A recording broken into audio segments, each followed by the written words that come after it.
Kui palju oma sissetulekust, tervisest ning ruumist meie ümber kulub isikliku auto omamisele? Igaühel on võimalik autot omada.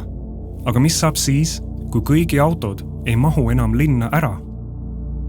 Tallinna on viimased aastakümned kujundatud eeskätt autoliikluse jaoks. Kaasaegne linnaruum annab aga inimestele vabaduse ise otsustada, kuidas liikuda. Milline oleks linn siis, kui meil on suurem vabadus valida ise, kuidas me liigume? Juba täna jäävad üle poolte sõitudest linnades 5 kilomeetri piiresse. 21. sajandil luuakse 15 minuti linnu, kus autosõit pole enam hädavajalik, sest veerand tunni jalgsikäigu või rattasõidu kaugusel on olemas töö, poed, lasteaiad, koolid ja muu. Tänapäevastes linnades on teedes taas tehtud tänavad. Asumites tärkab õues elu, linnas on poodidel, äridel rohkem kliente, kinnisvara väärtus tõuseb ning töötajaid on hõlpsam leida.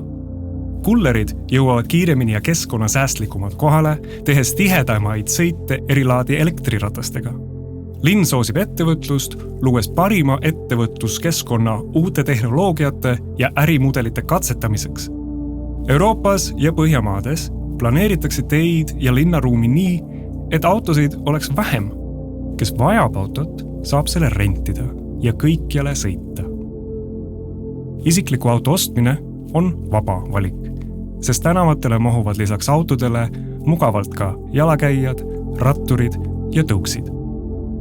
21. sajandi linn on hea inimestele, keskkonnale ja majandusele.